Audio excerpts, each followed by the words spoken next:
Out नहीं थे यशस्वी जायसवाल, हो गई मैच में बड़ी बेईमानी। रनआउट में कौन सही कौन गलत, क्या है पूरी कहानी। यशस्वी जायसवाल जो 200 की करीब बढ़ रहे थे, वो 175 रनों पे रनआउट हो गए। एक शॉट उन्होंने खेला, थोड़ी सी तालमेल की कमी दिखी शुभमन गिल और जायसवाल में, लेकिन जायसवाल को अपना विकेट गंवाना पड़ा। लेकिन बाद में ये लगा कि जायसवाल के साथ तो बेईमानी हो गई है, क्योंकि वो रनआउट में भी नॉट आउट थे। क्योंकि वेस्टइंडीज टीम खुद रनआउट के बाद सेलिब्रेट नहीं कर रही थी, बल्कि एक दूसरे को देख रही थी। लेग एम्पायर ने अपना फैसला सुना दिया, किसी ने थर्ड अंपायर का जिक्र नहीं किया। जायसवाल को 175 रनों पर वापस जाना पड़ा। क्या है पूरा मामला इस रनआउट के आउट और नॉट आउट को लेकर, वो मैं आपको समझाता हूँ तस्वीरों के जरिए। सबसे पहले आप देखिए, यशस्वी जायसवाल ने एक करारा शॉट मारा। जो ड्राइव था वो सीधा मिड ऑफ के फील्डर के पास गया, जहां चंद्रपॉल खड़े थे। वो इतनी तेज शॉट था, लेकिन जायसवाल शॉट मारते ही भाग पड़े।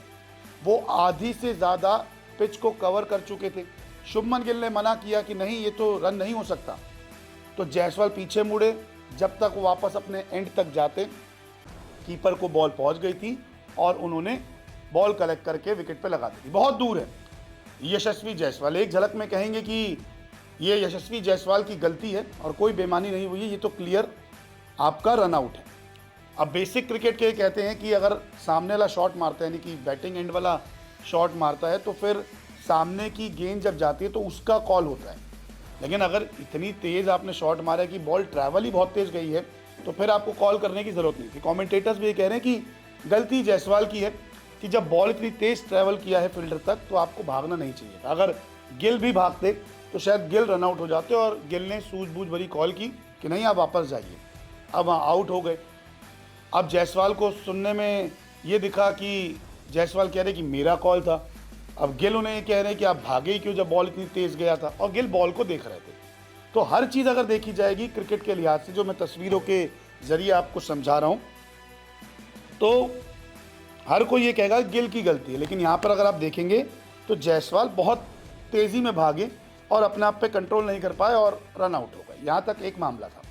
लेकिन बाद में देखा गया कि कीपर के दस्तानों में बॉल तो आई नहीं। अब आप ये दो तस्वीरें देखिए, इन दो तस्वीरों को देखकर आप ये समझ जाएंगे कि देखिए, जब आप बेल्स पर हाथ लग रहा है तो बॉल तो आपके पास है ही नहीं।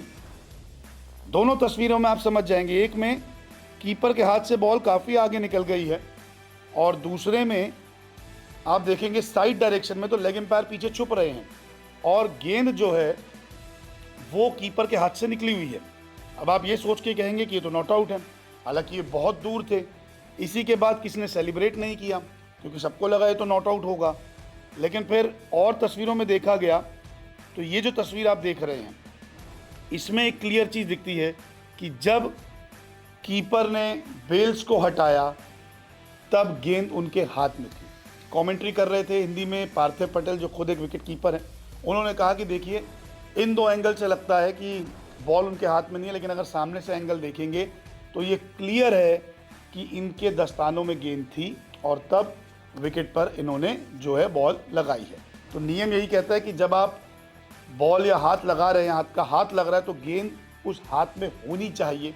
और ऐसा ही कुछ विकेट कीपर के साथ था, उनके दस्तानों में गेंद थी और वो उन्होंने विकेट पे लगाई। यानी कि दस्ताने जब विकेट पर लगे तो गेंद थी। लेकिन दो तस्वीरें जो साइड में देख रहे हैं, जो साइड एंगल से देख रहे हैं, सामने देख रहे हैं, उसमें ये आपको लगेगा कि ये तो गेंद जब लग रही है तो हाथ में बिल्कुल भी गेंद नहीं है। लेकिन अब लाइट्स वाली बेल जा चुकी है, जिंक्स बेल जिसे कहते हैं, तो जब वो लाइट जल रहा है यानी कि बेल आपकी हिल चुकी है विकेट से, तो यहाँ पे ये आउट करार दिए गए हैं। हालांकि थर्ड अंपायर का इस्तेमाल किया जा सकता है, लेकिन ऐसा हुआ नहीं। जब ड्रेसिंग रूम में गए तो जायसवाल भी एक बार पूछते हुए नजर आए कि क्या मैं आउट था या नहीं था, क्या मुझे फैसला लेना चाहिए था, लेकिन बाद में बताया कि नहीं, आप आउट थे, कोई बेईमानी नहीं हुई है। लेकिन सोशल मीडिया पर अब ये मुद्दा बन गया कि थर्ड अंपायर का फैसला आपने, या थर्ड अंपायर को आपने यूज क्यों नहीं किया जब आपके पास एक ऑप्शन था। तो अंपायर ने, लेग एम्पायर ने अपना फैसला दिया। वेस्टइंडीज़ की टीम चौंक गई थी। जायसवाल और गिल में भी थोड़ी बहुत बात हुई कि कॉल मेरा था, लेकिन हर जगह आप देखेंगे तो जायसवाल पहले तो इतना तेज शॉट मार के आप भागे, तो ये आपकी गलती थी। बेसिक्स पे आप गए थे कि कॉल मेरा, लेकिन ये कॉल दोनों के लिए खतरनाक था। गिल ने मना किया, सही किया। फिर जायसवाल जब रनआउट के लिए वापस अपना विकेट बचाने के लिए घूमे, तब तक वो रनआउट हो चुके थे, लेकिन आप थर्ड अंपायर का एक बार इस्तेमाल कर सकते थे, वो भी आपने नहीं किया। तो यहाँ पर यही लगता है कि बेईमानी तो नहीं हुई, लेकिन कहीं कहीं ये भी लगता है कि अगर थर्ड अंपायर से इस मामले में पूछा जाता तो हो सकता था कि इनको नॉट आउट करार दिया जा सकता था, क्योंकि थर्ड अंपायर को लगता है कि यहाँ तो बॉल जो है हाथ से फिसल गई है। आपकी क्या राय है इस रनआउट पर? कमेंट करके ज़रूर बताएं।